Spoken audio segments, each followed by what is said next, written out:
admits to homicide in Shenango Township, and Jordan Brown attends his preliminary hearing. We have the latest. In Titantown sports, men's tennis is underway at Westminster. A local man wins a national turkey calling championship.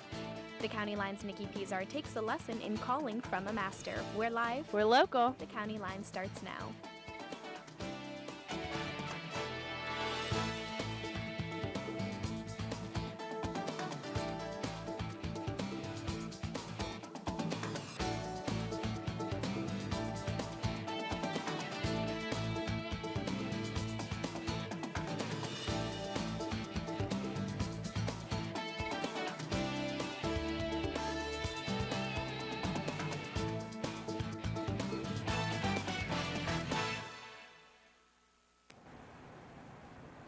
Good evening and welcome to the County Line. I'm Kayla Zoller. And I'm Amanda Conway. A Shenango man is dead after being stabbed in the neck early Wednesday morning. State troopers in Shenango Township Police say 19-year-old Thomas Nail was found dead in his truck after they received a 911 call tipping them off to a possible fight. The truck was found at the Bryson Mill Road and Pennsylvania Avenue intersection near the Route 422 overpass in Shenango. No arrests have been made at this time. Well, it's been more than a month since the death of 26-year-old pregnant Kenzie Hauk. She was shot in the back of the head in her Wampum home back on February 20th. The only suspect in her murder is 11-year-old Jordan Brown. Brown is charged as an adult with 2 counts of criminal homicide and is being held at the Edmund L. Thompson Detention Center in Erie. His preliminary hearing was Tuesday at the Lawrence County Courthouse, where prosecutors presented enough evidence that convinced the judge to send him to a trial before a jury. Media swarmed in from all over western Pennsylvania and eastern Ohio, gathering to see the 11-year-old accused murderer. On Tuesday, Jordan Brown's family, led by his father Chris, walked into the Lawrence County Courthouse in hopes that the boy would not face a jury. Dave and I were somewhat disappointed that the case was bound over. We respect and understand District Justice Rischel's decision. The boy entered the courtroom in shackles and handcuffs, showing little emotion, to hear 10 witnesses testify for nearly 2 hours to evidence ranging from Brown's knowledge on guns, the 6 guns found in his room, and the gunshot residue found on his clothing. Now, the Lawrence County District Attorney says there was gunshot residue on his clothing, and a gun had obviously been fired that day. But Brown's attorney, Dennis Alisco, says that might not be the case. He could have gotten that residue on his clothing from just rubbing up against a gun.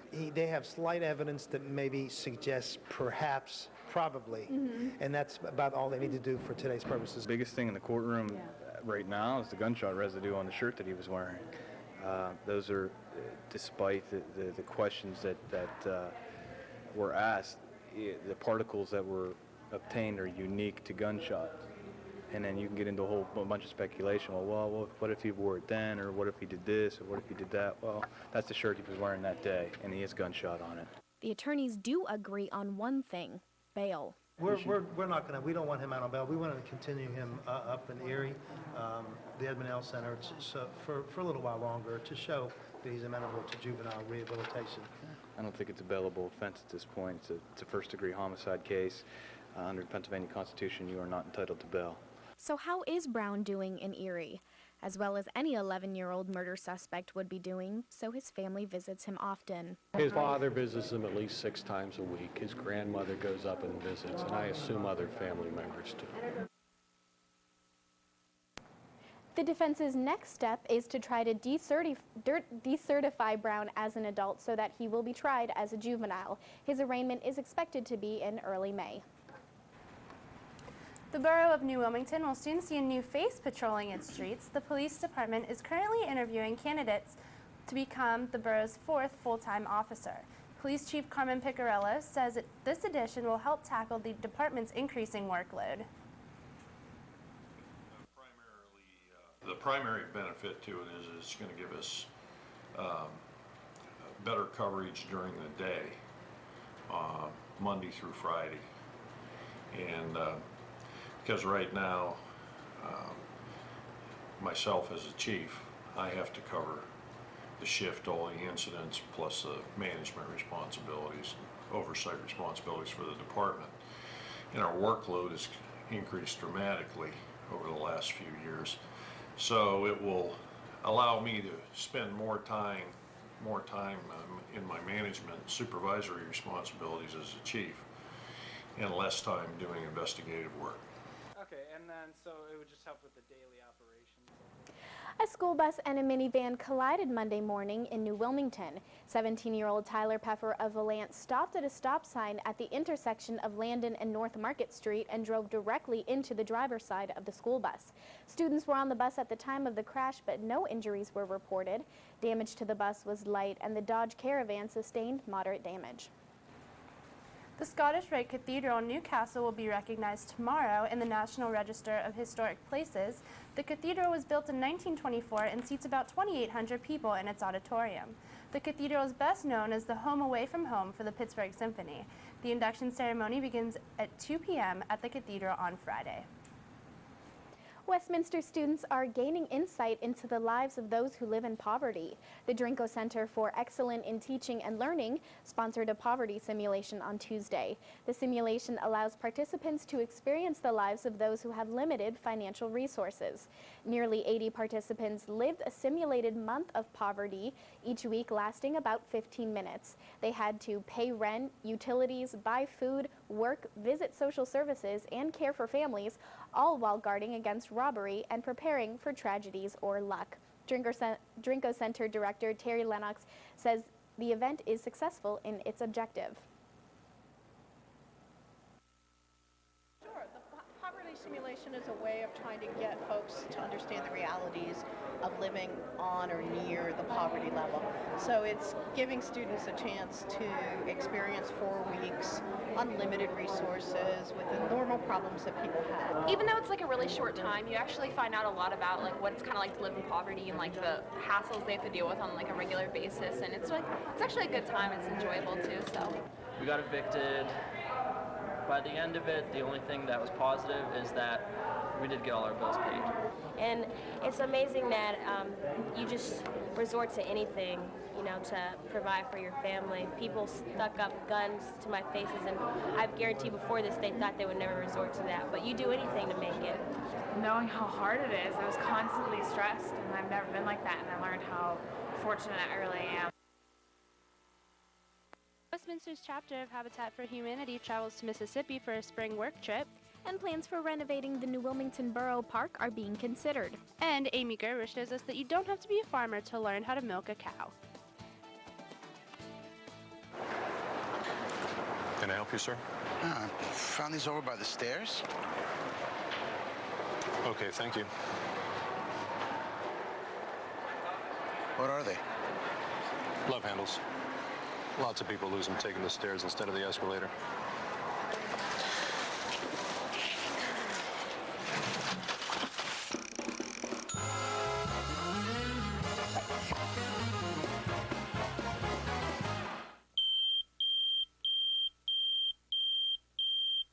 Remember, if there's ever an emergency, we meet here at the bottom of the driveway. And I'll get the emergency disaster kit out of the kitchen. Once we're all together, then we'll decide what to do. But what about Fido? What about Fido? The Lawrence County Humane Society reminds you to include your pets in your disaster planning. Make sure that your pets have identification tags that include your phone number. To find out more about how to protect your pets in a disaster, contact the Lawrence County Humane Society. About 65 student and staff volunteers from Westminster College returned to campus this week after spending spring break on the Mississippi Gulf Coast helping communities still recovering from Hurricane Katrina. It's the 4th year now that the Westminster chapter of Habitat for Humanity has traveled to this region to help build new homes. This year they took one of WCN's cameras with them to give us a look at how they are working to change the world.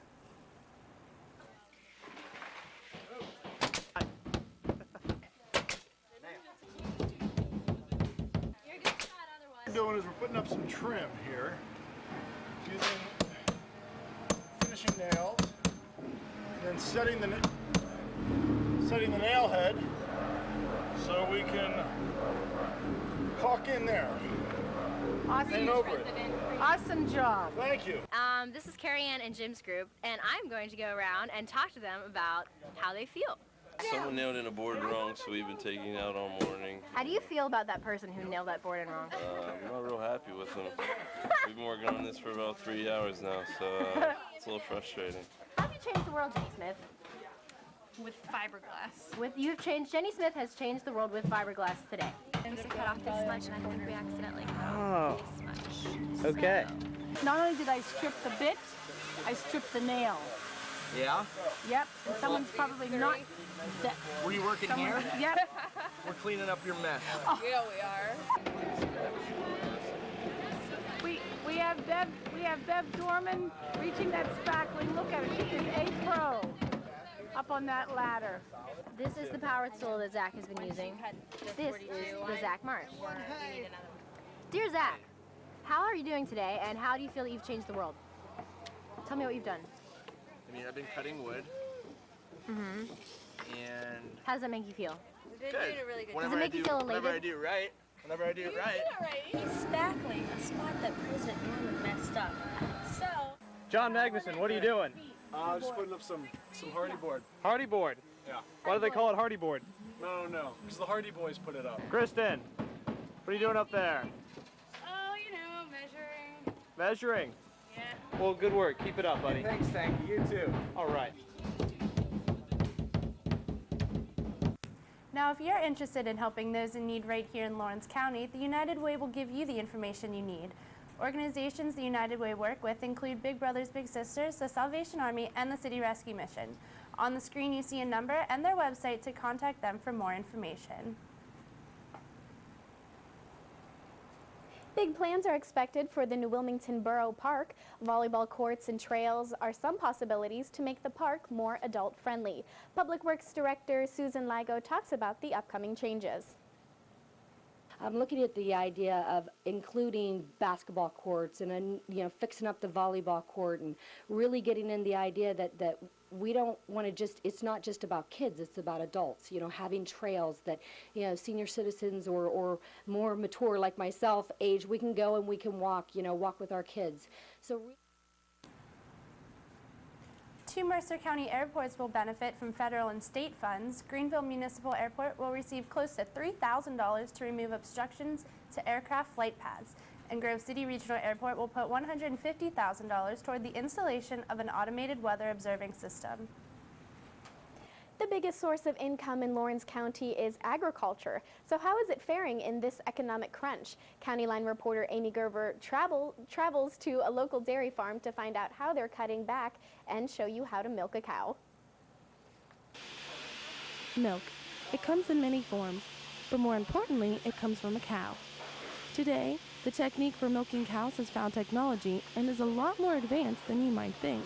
Now, the old hand process is only a preparatory step to make sure the cow has not built up bacteria. Today, dairy farms such as local farm Trot Acre have metal attachments to do what hands used to do. The advancement in cow milking has made production faster and easier.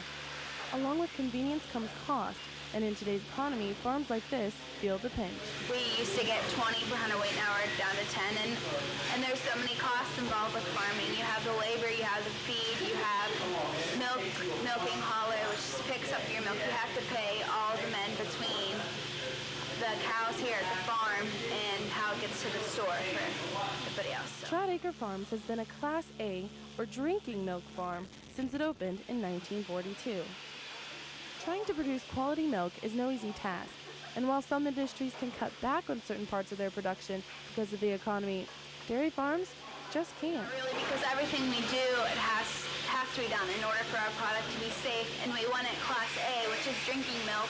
Everything has gone up, so right now I'm sure we are in debt. So. Producing quality milk means happy and healthy cows, which Trot Acre Farms pride themselves in.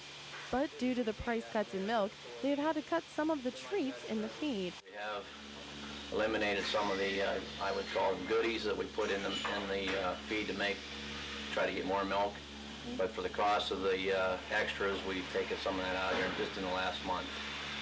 Otherwise, we haven't changed the feed ration at all. Okay. Even in these tough times, Trot Acre, like most dairy farms, will push through and keep bringing milk to your table. Reporting for the County Line, I'm Amy Gerber. But this youth takes us to the trails as Kylie Bennett shows us what we can do on a sunny day. And the men's tennis team returns from South Carolina to kick off PAC action. I know! Get up! 407 years ago. Think history is a little scary? Then log on to loc.gov and see how much fun it can be. The Library of Congress at loc.gov.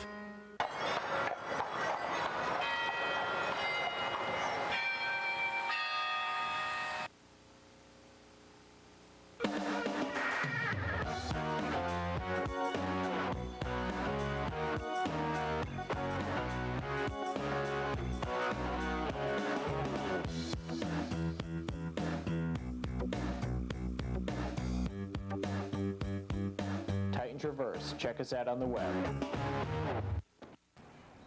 The weather is finally starting to warm up, and it seems like everyone is heading outdoors to soak up the sun. This week, County Line reporter Kylie Bennett heads outside to take advantage of a nice day by going on the road and onto the trails.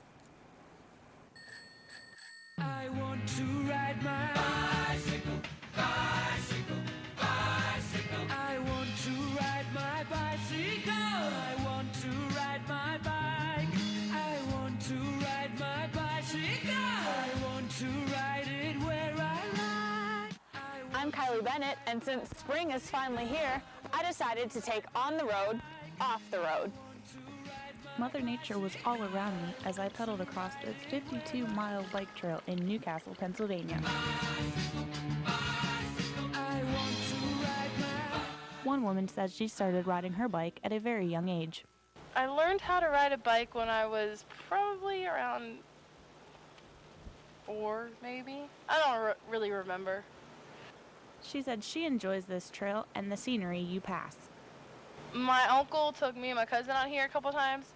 You have to be careful at night on the trail, but other than that, it's really nice. There's got like a lake, and it's you can view the mountains and hills, stuff like that. So it's really nice.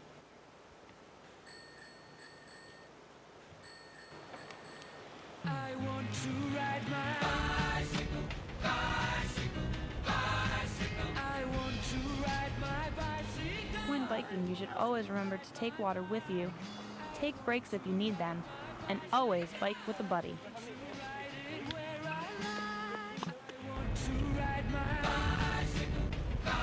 Coming up. I want to ride my bicycle. I want to ride my bike. So if you're looking for an outdoor adventure with a built-in workout, consider biking Sabic Bike Trail. Well, after a workout like that, I decided to sit down and enjoy the evening. I'm Kylie Bennett. We're on the road.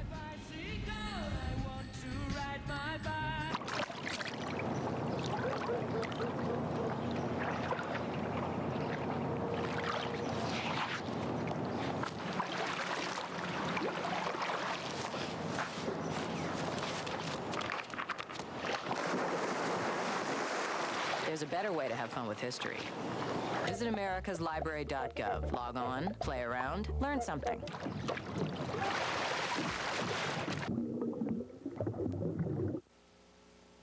The Lawrence County Humane Society believes in the safety of spaying and neutering your animals. Spaying and neutering can have many long-term benefits. We at the Lawrence County Humane Society believe that all animals should be spayed or neutered. Many reasons why, but the biggest reason is that they will be a happier, healthier pet. Also, it alleviates the overpopulation problem. Getting your animals spayed and neutered is one huge step in making sure that more animals are healthy and find loving homes.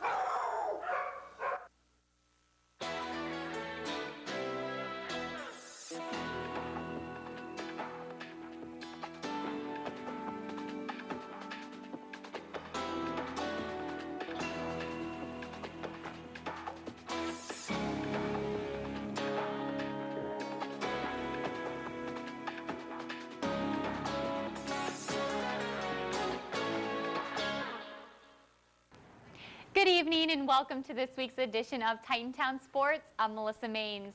Many Titan athletes traveled all over the U.S. during spring break.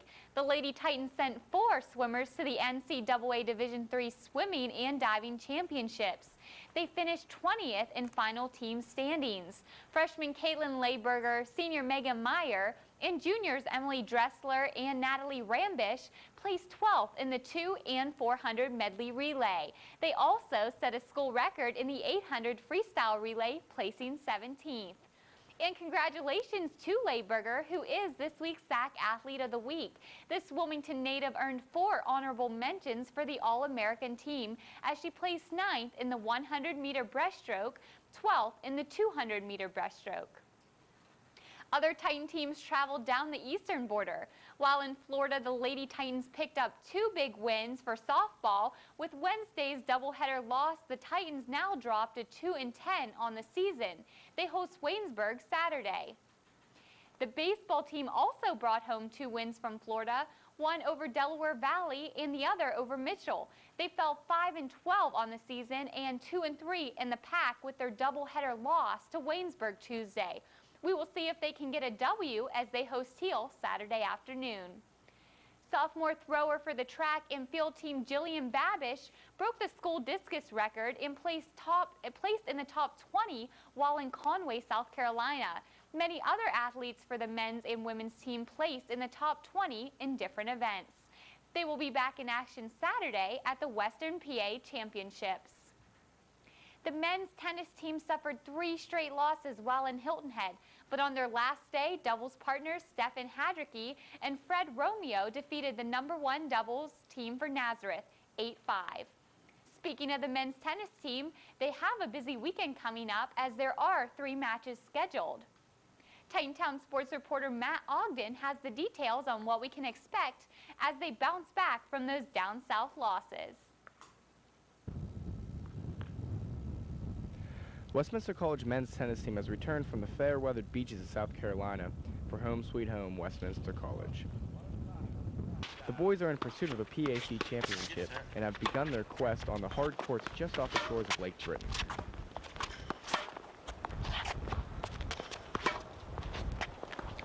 Coached by the illustrious Scooter Renninger, the team has learned to play a bit loose.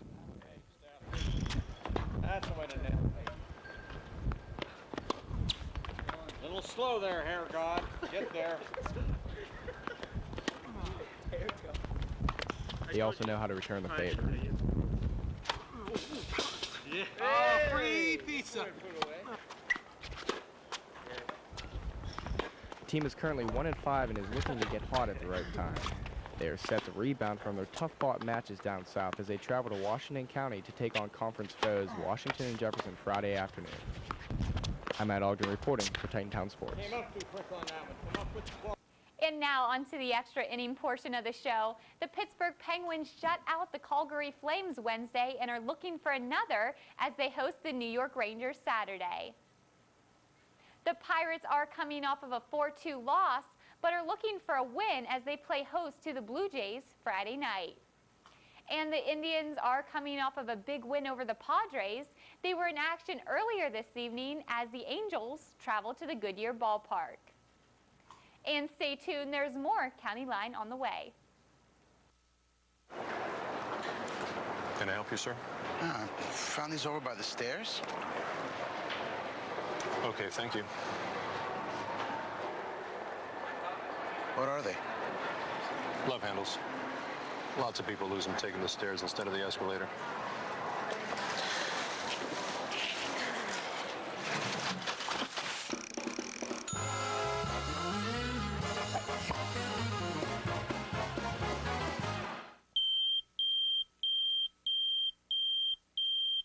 Remember, if there's ever an emergency, we meet here at the bottom of the driveway. And I'll get the emergency disaster kit out of the kitchen. Once we're all together, then we'll decide what to do.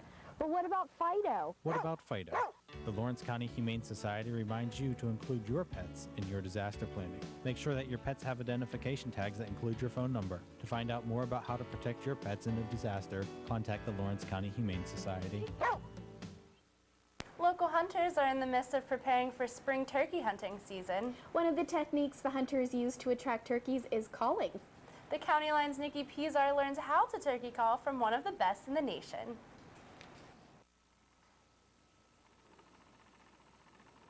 When the turkeys begin to fight, the hunters start flocking to the woods. And why? Because it's the turkey's mating season. Where in nature, the hen goes to the gobbler, but you're trying to fool Mother Nature and bring the gobbler to you. So that's a challenge, you know. And the best way to do that is by turkey calling. It's almost like playing an instrument. You have the highs and the lows, and they are like instruments. It's how you hold the pieces of it. Buddy Stang from Elwood City has been making and selling calls for years, and now he runs his own company. It's called Talk and Stick Game Calls. And why we did that, we didn't put the G on there because I use a lot of slang, and everybody kidded. That's Buddy Slang. That's my name's Buddy Stang, but they call it Buddy Slang. But he ain't just talking stick. He sure knows his stuff. Stang placed 4th in friction calling at the National Wild Turkey Federation Grand National Competition this year. I mean, you're competing against the best callers in the country. Buddy's favorite, the friction calling, requires a pot and a striker. But hunters also normally will use mouth calls or box calls. We're speaking another language because you got to know what each of the sounds mean to the turkeys and how they react and when to use them. That's why when you call, you just want to go.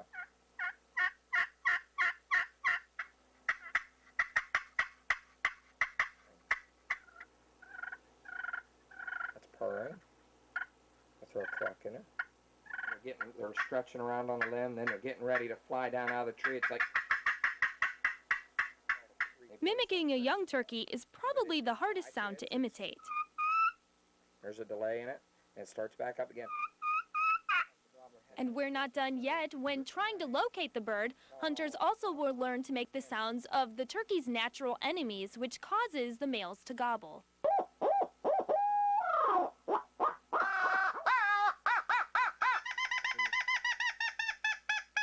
The fun part of turkey hunting is calling them to work in the animal. And to be honest, the birds that I remember the most are the ones I didn't get, that got me, you know, and I didn't kill them.